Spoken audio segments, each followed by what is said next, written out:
So I'm so delighted to have with us now a very special opportunity to have a discussion with my two guests here. Let me take a moment and introduce them to you.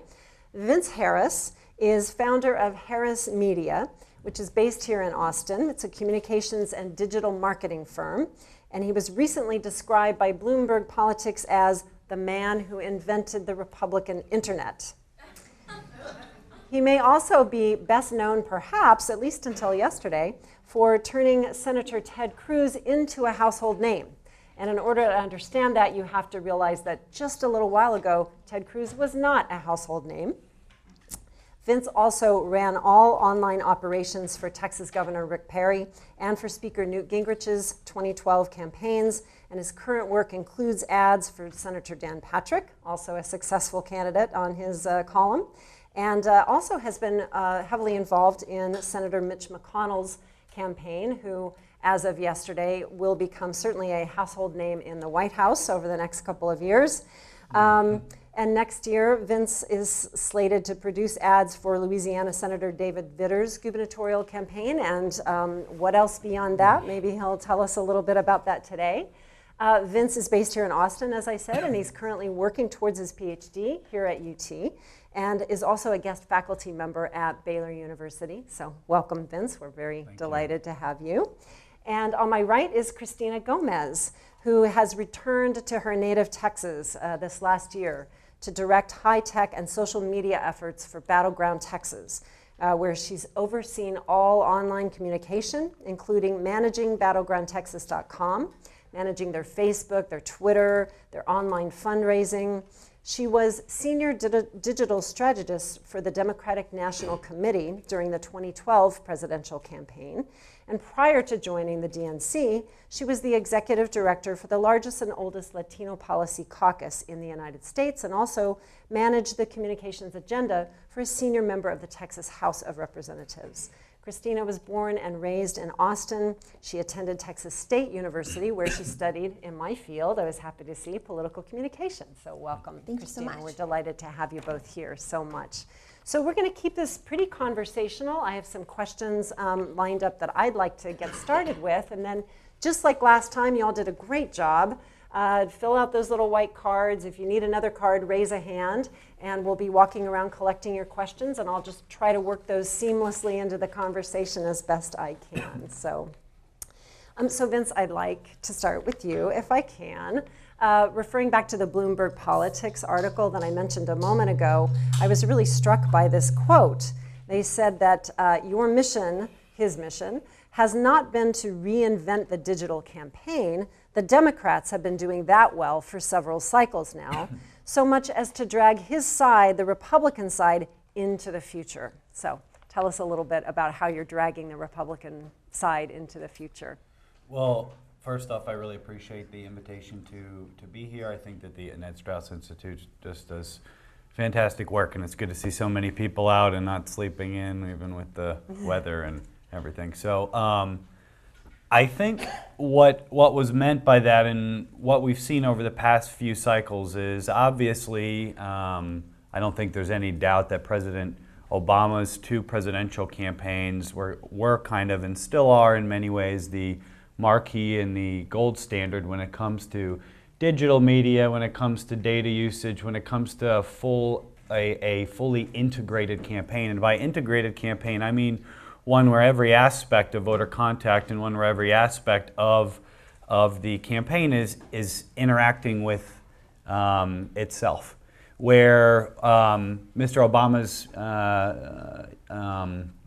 his iPhone app, for example, which essentially allowed each individual person who downloaded it to essentially be their own campaign headquarters, where he decentralized his campaign into individual people. And I think that Republican Party politics up until certainly very recently has been very centralized and has been focused on essentially producing and creating expensive television ads and putting those ads on TV with very little thought behind more than that. And then you would do a survey once the ad goes up, see if the ad had moved numbers, and then change your your campaign message based on that. So really, I give a lot of credit to the Democrats and to Mr. Obama for certainly putting a big emphasis on digital, and I think really dragging the entire industry, I would say, into where it needs to be. And it is my hope, and I firmly believe that this cycle and what was showed last night in some races like Senator McConnell's race, where from day one we were really aiming to have a presidential level campaign equal to Mr. Obama's campaign in that race. Great. And Christina, I might ask a similar kind of question for you. I was really struck by an interesting quote that I ran across from you where you said, quality digital is about offline as much as online. I was so intrigued by that. Can you explain what you mean by that and how you've been trying to implement that in your work here in Texas? Yeah, absolutely. This is my favorite thing to talk about. Battleground Texas was really an exciting thing to get to launch because the first thing they said was build what you think the next campaign is going to look like and build what you want to see in digital politics. And what we did is what I like to call the Mobius. And anybody who's seen me do a presentation, I say it's a thing. So tell your friends, I want it to be a thing. What we've learned is that old digital techniques where digital lives inside of its own kind of ecosystem where you just work for likes and shares. Did you have a good day? Oh, I had 100 likes. That's a great day. Doesn't really work because likes and shares don't mean a lot if your people aren't going to the polls, right? And so what I did when I created the Battleground Texas digital campaign was make as much of an emphasis on getting people to do offline behavior as online behavior. So when we train people, we say, you got to get in and get out. So if somebody says, hey, I'm from Dallas and I think I might be interested in what Wendy Davis has to say, you make sure that you engage with them online, but your first step is to get them offline to do an offline action. So you want them to volunteer, you want them to sign up on the email list, you want them to make calls. And then once they're offline, you encourage them to go back online and tell their online networks. Because what we've learned is that online communities and offline communities are still very similar. So you don't have an offline life and an online life. You have this kind of holistic life that you have influencers of and communities that you belong to. And so it was really important for us to say, online behavior could inform your offline behavior, and then go back online to go and evangelize what we said, Battleground Texas and the Wendy Davis campaign online. Great, really interesting. That kind of it raises a question, one of the questions I wanted to ask you both about. I believe that it was the Romney campaign in 2012 that did get criticized perhaps for not really integrating their digital, their social, everything that they were doing with online. If I'm remembering correctly, it was kind of a separate team, if you will, and there were questions about how well coordinated. So that raised for me the question of how integrated is social, digital, online communications these days in the campaigns that you've been working on, and I'll let whichever one of you would like to start. So I think it very much varies depending on campaign. I think certainly at the congressional level of Republican campaigns, it's not integrated at all. But it very much should be. There was a study that was released just a couple days ago by a Republican and a Democratic firm, a bipartisan study that showed that internet users are actually that the internet is the best place to reach persuadable voters. There was another study released just a couple weeks ago that Facebook is now the second place, the second largest place for political news after local TV. So certainly the internet and digital needs to be integrated, but I think it's just really varies on the level of campaigns. And I think once you get down in the lower level that you're in, certainly on Republican politics, things are not integrated at all. So it's still at that level. There's more kind of there's your digital team over here and your everybody else over here. I don't even think they have a digital team. I think they spend very little money, if any at all. And it's kind of what Christina was saying, like a focus on likes and shares and tweets and things that I call that I call vanity metrics, right? I mean, does it really matter that you had 3,000 people who liked one of your Facebook posts? And I think that's what she was getting at. How does that fit with your experience in the campaigns that you've worked with? Yeah, absolutely. And I think that that's a really valid point because what we see until digital kind of takes a larger seat at the table, though I kind of tend to believe that digital is the table rather than having a seat, and that might just be because I like my job. But until they take a larger seat, what you find is that the digital director, if you have one, or digital staff are usually hired at the end, or they're hired alongside the communications staff, and so they're not able to create a holistic digital strategy because they're kind of last in, first out. And one of the best things about my experience with Battleground was being the first staffer hired. And we put a huge emphasis on how we were going to build our digital footprint. And we started from the ground up. And the way we work, and which is really exciting because campaigns have a life cycle. They begin and then they end. And because we're a long-term organization here for the long term, we're starting, I started work again this morning, and we are, my digital team is informed in kind of everything that we do. So we do digital field, we do digital data, we do digital communications, we do digital just like organizing. And so there is no like, what's the digital strategy? It's what's the overall strategy for the organization and how can digital help amplify the message, get more people to come out to vote, or really just talk to the people on the fringes.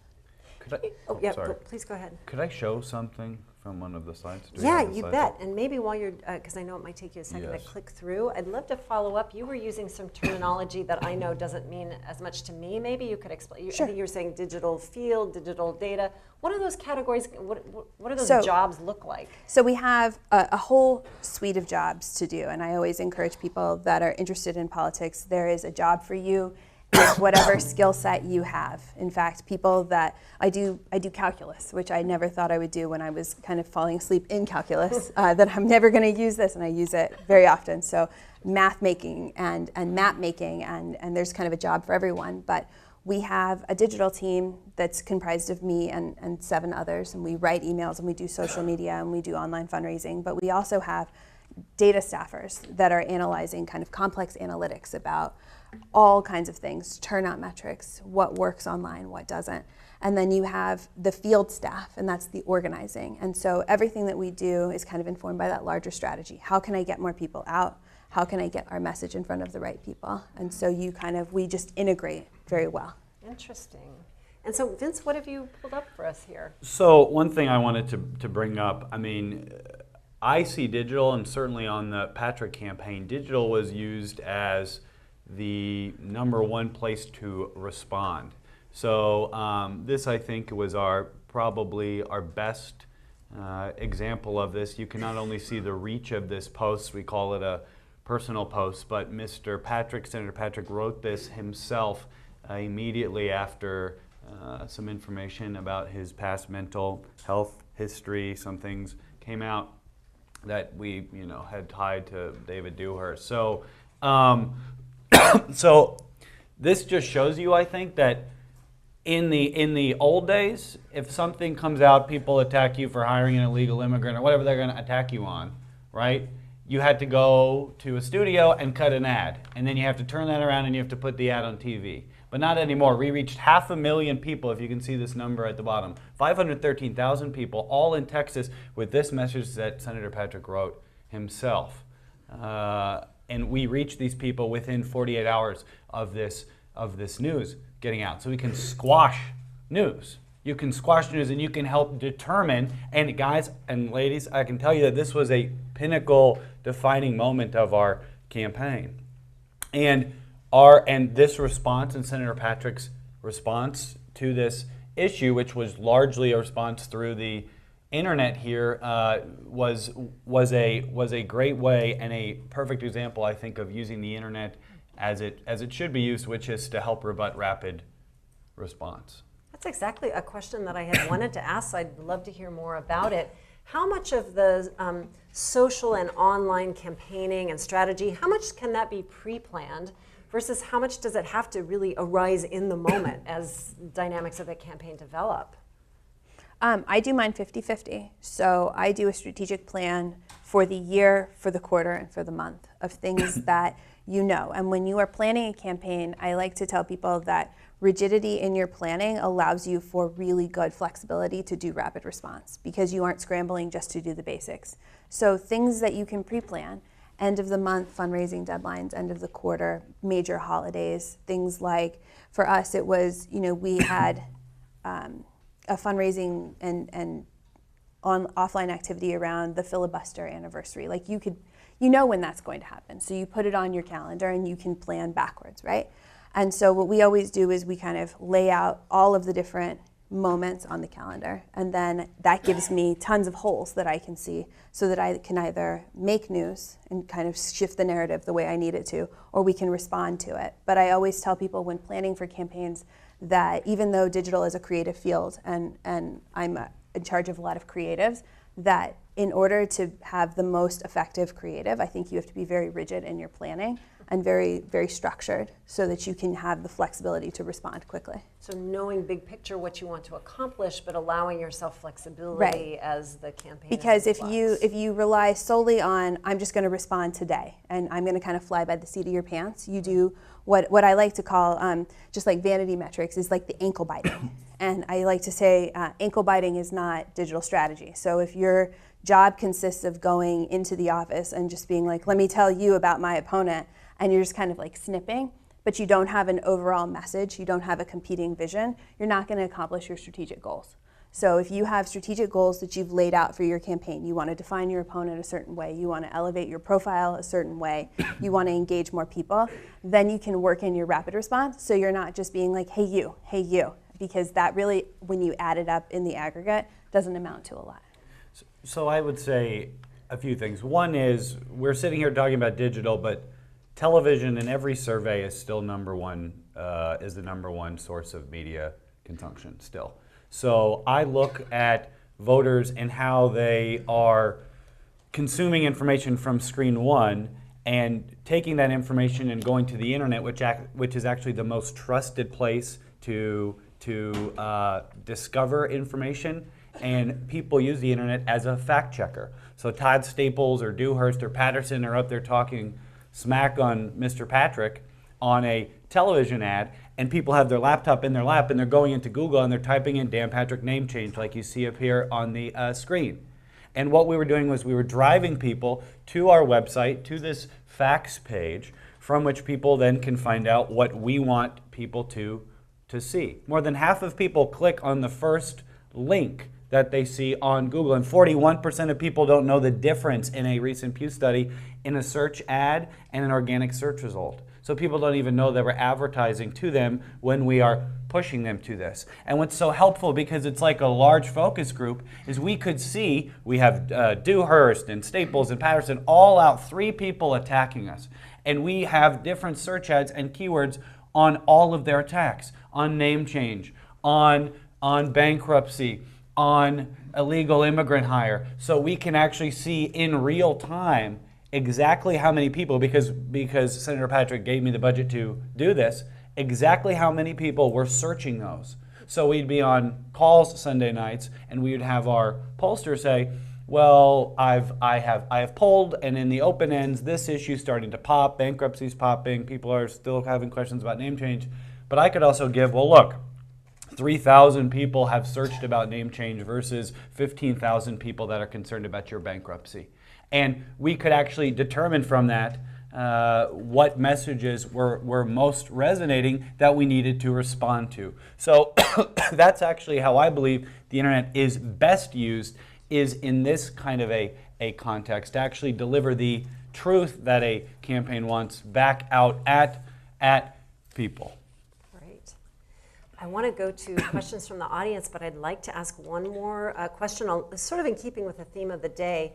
We think of online, social, digital, mobile, all of this being more young people's media, so to speak. So how much in what you do are you aiming at young people? Because, of course, what's striking is, at least here in Texas, pretty low turnout among young people. So there's a little bit, to me anyway, when I think about this, a little bit of a disconnect. So how do you think about it? Do you strategize with young people in mind particularly, or is it a more global strategy? So the first thing that we did is we really looked at what our supporters, who our supporters were, what the makeup of our supporters were, so that we were making sure that we were targeting messages to them. I think it's a real common misconception to think that everyone on Facebook is in their 20s, that they grew up with social media, when in fact, when I look at our platforms, we had 2 groups that popped the most, and it was women around age 30 to 40, and then women 55 plus.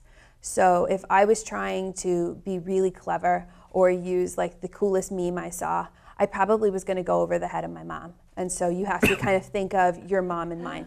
But what we found is that we experimented with a variety of platforms, and nothing that my team does is anecdotal, which is really exciting about digital, because I think a lot of times you think they just live in the world of likes and shares, and then it's very ephemeral and it disappears.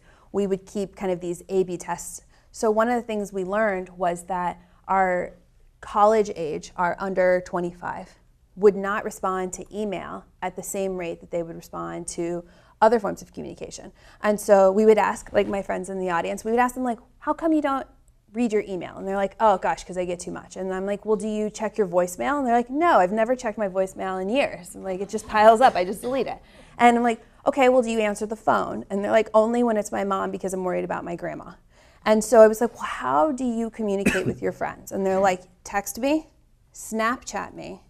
Like, those are the ways you want to get my attention. So we started a pilot study where we would have our organizers Snapchat confirmations to groups under a certain age so that we could see, like, would that increase our number of people that would show up? Would it decrease what we call the flake rate, like the people that don't show up? Making sure that we text people to remind them to go to events, making sure that we tag them on Facebook and say, hey, at Christina Gomez, I know you're going to be there at 3 o'clock, and then give them that social pressure. Whereas one of our supporters that is 35 plus only needs a phone call or only needs an email. And so you really kind of like target and tailor your message.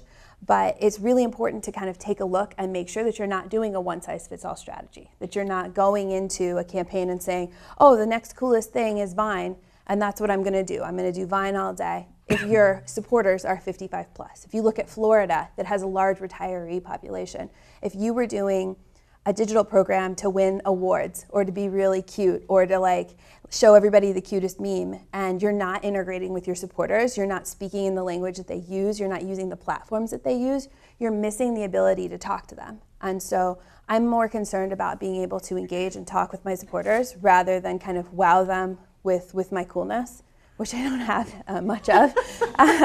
Oh, I beg to differ. So that was kind of what was really interesting to us, and what I'm really excited about doing for the remainder of the year and in 2015 is kind of expanding on all of these platforms, seeing what worked, what didn't, what was kind of a waste of our time. We would do ads on Snapchat and they go away. So, you know, you could have a staffer spend 3 or 4 hours making something really cool saying 10 days till early vote, and then it's gone, and you're like, did that really like give us a return on an investment? And we won't know until we have kind of hundreds of impressions to work with and to do some analysis on. But I'm really excited about kind of the future of the digital program and like pioneering new ways to communicate with voters. So a few short thoughts on this. One, these are people that are engaging right now on Senator Patrick's Facebook page. You can see 33% of people are 65 plus, okay, 33%. Of all people who've engaged, which on Facebook would be people that have liked, shared, or commented on some sort of AS status. Young people are fickle. They are using, as my 12-year-old cousin said, Facebook is for losers now, okay? So they are fickle, and I don't think a Republican campaign, certainly not one that I would advise, would be on 50 million different platforms reaching people that are not actually voting, right? So that's my biggest concern, is to get and reach voters. Ted Cruz's average donor was 55 or 56 online during the 2012 Senate race. So the people who are giving online too are older. So that's who I'm mostly concerned about when I'm actually reaching people from a digital perspective. And you can see that it's those people, it's your Tea Party grandma who is sitting there online sharing our content, and that's who I'm concerned about reaching. Really interesting. Well, let me go to a couple of questions then from our audience. This is a graduate student here at UT who says, we hear a lot about what social media is for or how to use it, but what is it not for? That's great. I.e., are there well-known gaffes that speak to this? Anybody want to talk about gaffes? Social media gaffes? One man and one man gaffes. For example. So I think that there's, for those who don't know, Senator Patrick, right, a very conservative guy, for traditional marriage. Actually, I myself, who did a lot of his campaign work, I got very quick with Twitter, and I accidentally posted Mr. Patrick's support of one man and one man marriage. So, which we can all laugh about now, but when it was the next night on Jimmy Kimmel and the Conan O'Brien show, and actually I had Todd Staples, who was one of our primary opponent, his general consultant, texted me and said, "Did you do that on purpose?" Because actually it took off all of their attacks from the news online. So all of the news reports that were coming in were actually about this one man thing and not their big attack on us, which I think at that time was this hiring of an illegal immigrant. So gaffes, you've got to be worried about gaffes, right? But there's my company, I mean, we are out there all the time posting on social media, all the time, every day, and we're held to this really high standard where everything's expected to be perfect, and it's not going to be perfect when you're tweeting every day, right? And when you're posting on Facebook every day. TV people have weeks to put together a 30-second spot, and it goes through so many edits. So I think that is there something that digital is not for? No. Is there something social media is not for? No. And I think we keep seeing better and better uses of it, like Mr. Patrick's use of it on the mental health stuff and some of the other things. But I would say that you definitely have to watch out for gaffes, yeah. Any thoughts about that, Christina? Oh, it was a wonderful one. I loved it. Our favorite gaff. That was our favorite gaff. Our favorite gaffes are the ones we don't do ourselves, because I don't know about you, but there's nothing that inspires like the projectile vomit of did I just tweet that to a whole bunch of people? And so we go to great lengths to check and triple check, and I know that my amazing deputy is watching on live stream because I pay them to watch on live stream, and he is a wonderful copy editor and makes sure that our stuff is typo and error free, thank goodness, because without him I would definitely have done something. Or cross post, that happens a lot. You'll see with people who manage a lot of accounts that you have your personal one hooked up that says like, I'm about to go eat a blizzard, and then you post it to Wendy Davis's account and you're like, I'm gonna eat a blizzard. That happened in the president's office with being really excited about the empanada truck out front and putting that in the president's Twitter feed, which is not a great idea. But I do think that social media, though I don't like calling it new media because I don't think it's that new, but it is ever evolving. So I do think that there are lots of things that social media is for. And I think the best thing about my job and the best thing about social media is that you can constantly find new ways to make it relevant. So you can do rapid response and you can respond to attacks.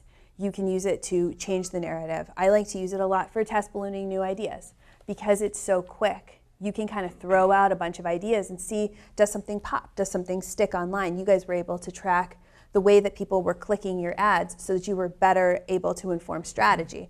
And I think these are really smart ways that campaigns are starting to get savvy to the idea of digital as kind of one size fits all. I'm really excited about the idea of digital and organizing, that you can make people and empower people to take offline action through your online presence. Because I think when you look at people's communities, and we do what's called the neighborhood team model, so it's neighbors talking to neighbors inside of campaigns, and I feel like you have just as much community offline as you do online. So yes, there's the person that's next door to me and our kids go to soccer together, but I'm also connected via Twitter with all of these other people, and I'm able to be influential in their lives in a real meaningful way, even though we don't geographically live inside of the same neighborhood. So we wouldn't have canvassed the same neighborhood together, but we share similar values. And that's kind of my new thing, is to see how we can make social media work for offline engagement. But yeah, I think it can be everything for everyone if you make sure that you're really tight with your strategy. If you understand your goals going forward, you can kind of mold social media in the image you'd like. We have an anonymous question, but a safe one. It may go a little bit into the weeds, so we might keep it a little bit short, but I think it's useful, especially for our students here in the College of Communication.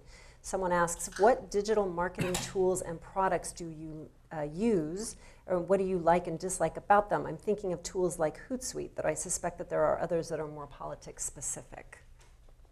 We've talked a lot about Twitter and Facebook, the things that everyone knows. Are there things that a lot of us don't know about that you're using too? I don't think so. They want the missile secrets. codes. I mean, Right. TweetDeck is used a lot in politics for rapid response. That's all I can really think of. Oh, okay. I mean, that's free and open to the public. I mean, we Right. have stuff that's expensive that, like a Crimson Hexagon or something like that to actually monitor sentiment analysis. It's a fancy term for people that want to take all your money. So, I mean, besides tools like that, I don't think there's anything. Yeah, if you're just looking to just kind of analyze like some basic stuff, you can use TweetDeck or Hootsuite, which is what we use. There's an inexpensive platform called Sprout that's pretty fun and gives you some like really nice looking reports to show kind of your demo breakdown, male and female age range, things that are interesting to them. And you can go up to spending a couple $1,000s a month, just depending on what you want to look at. There's a free service also called Tweetbinder that I love using. It's free up to the first 2,000 impressions. So if you wanted to track a hashtag and see who's talking about it, who's like a big influencer, and kind of glean some stuff from there. But just for like the casual user, TweetDeck's got everything you need. Here's another question, another anonymous but safe and thematic question for the day. What do you see as the most critical post-campaign or post-election focus for political social media moving forward, perhaps specifically leading up to the legislative session? Sorry, what was the question? Yeah. What do you see as the most critical post-campaign or post-election focus for political social media moving forward?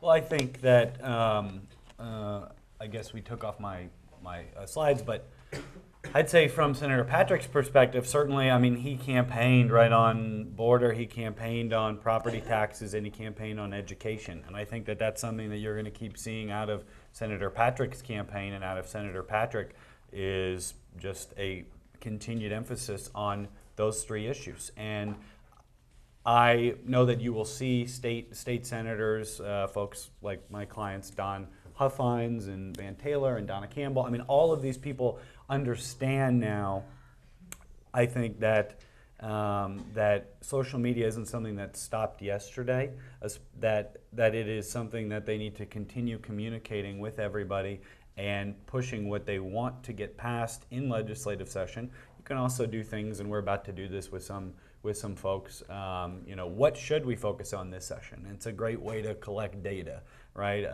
And it's a great way to be interactive and be civic minded, right? What should we focus on?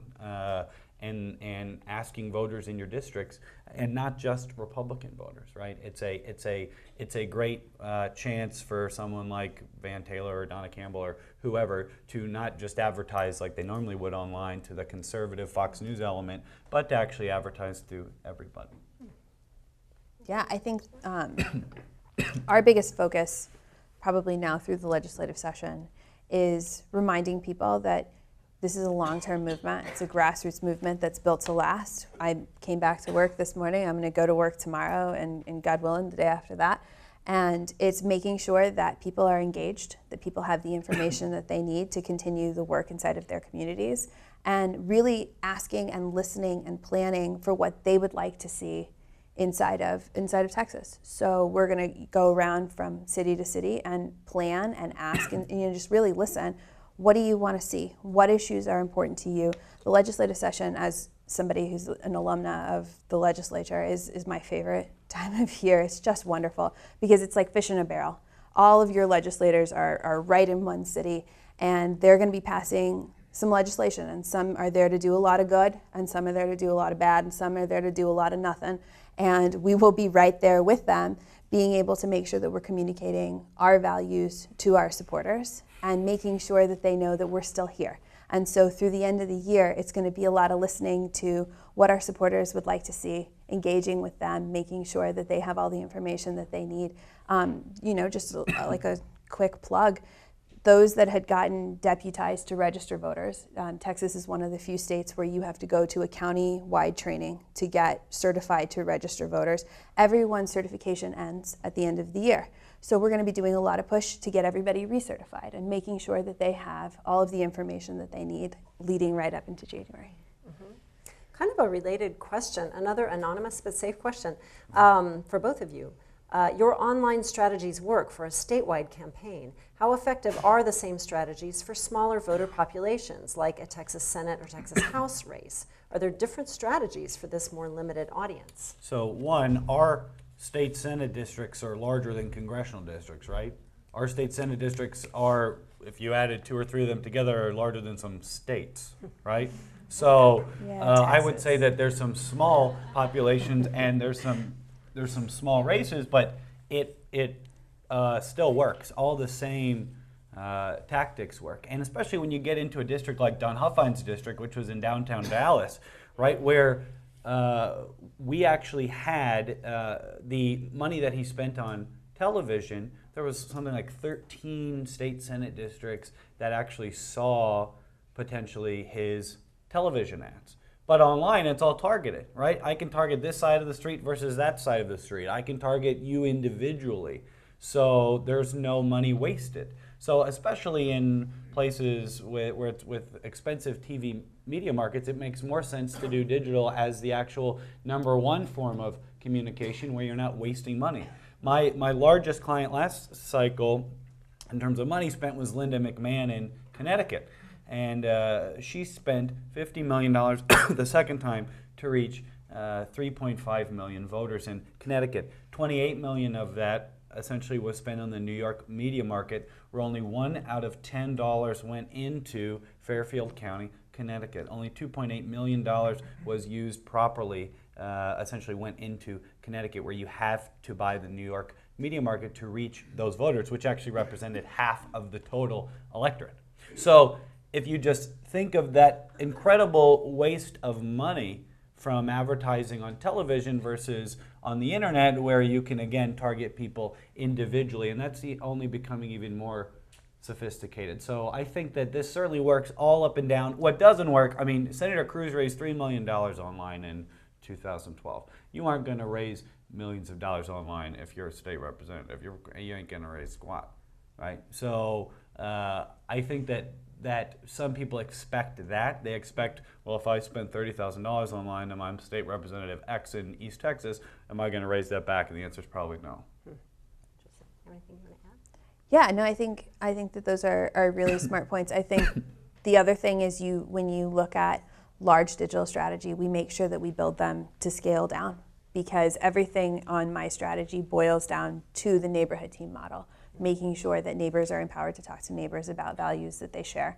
And that can be scaled down to a city council race, because what you're doing is you're empowering people to talk to others and you're making sure that you have authentic communication. I think it's really important to use digital as a way to keep you off TV, because I think you can spend a lot of money chasing TV ads, and you can spend a lot of money doing some like real interesting Facebook stuff. I mean, I'm really glad that Vince brought up sentiment analysis, because it's just one of those funny, shiny things that they dangle in front of you to take your money. But make sure that your program is built on some core principles of who you want to talk to, how you want to talk to them, and you can scale it up or down, which is really kind of exciting.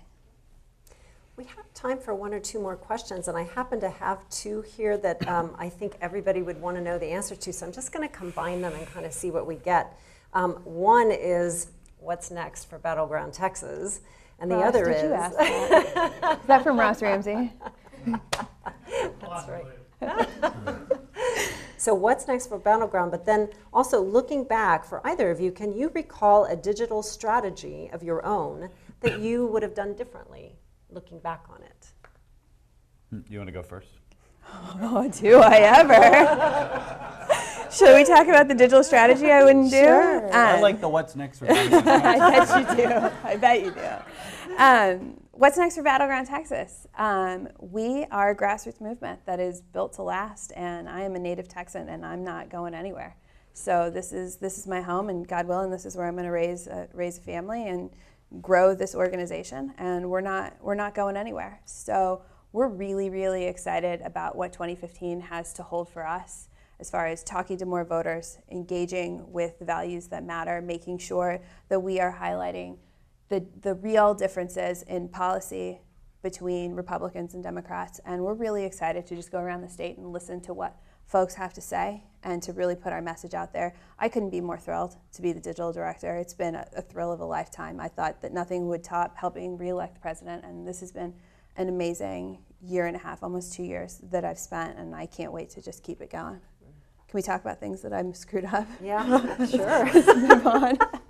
I give this advice a lot to young operatives in their 20s now that I'm 32, which is, and I spent my 20s doing this, so I can tell you some of the worst digital strategy that I ever did was when I was in my early 20s, and I say that I was buying my war paint by the gallon and was looking at everybody as an enemy and everybody as somebody that you needed to like clobber, and you always brought your brass knuckles to a fight, and you were never looking to find consensus, you were never looking to engage with others, you were never looking to really like do something that was bigger than yourself. And I think we fall into a pattern a lot of doing digital strategy to say, I'm really smart, or, oh, I'm the best operative, look at all of these people that tell me how great I am. And the worst decisions I ever made were when I was looking at how can I get my name in a newspaper, or how can somebody say, oh, Christina Gomez, she's so smart, and not looking at how can I make Texas better? How can I talk to supporters? Because really I needed, and this is my advice to everyone, is be in the business of winning elections and not in the business of winning arguments. And once you learn to be in the business of winning elections, all of the ankle biting ceases to matter, and you end up doing things that are really fulfilling. Vince, do you want to tell us about a strategy you could take back if you would? I could take back. Or change. Or anything change. you would revise. I don't know that I wouldn't have tweeted one man and one man. That one worked out okay.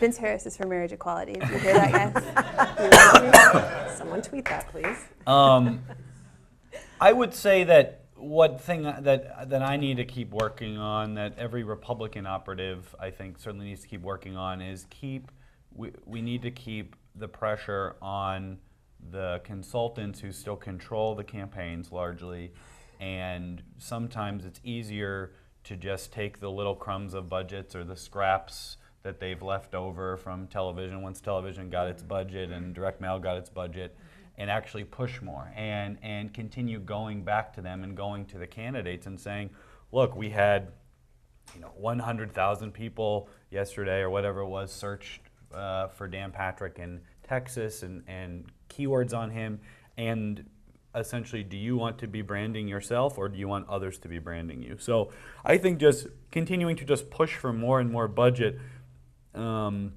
because honestly, I would say that even races that have gotten a lot of credit that I've been able to work with, they probably haven't spent as much money as the Democrats, I can tell you, continue to. So you look at expenditures, and the Democrats are still spending better. They're still putting more emphasis on the right things, and I think that Republicans talk a lot and get nice shiny press stories about things that they're doing, but don't always actually put into action what they're discussing. Very interesting. Well, I want to thank you both very much for a really fun and interesting conversation. I think our audience probably appreciates it as well. So. Yeah.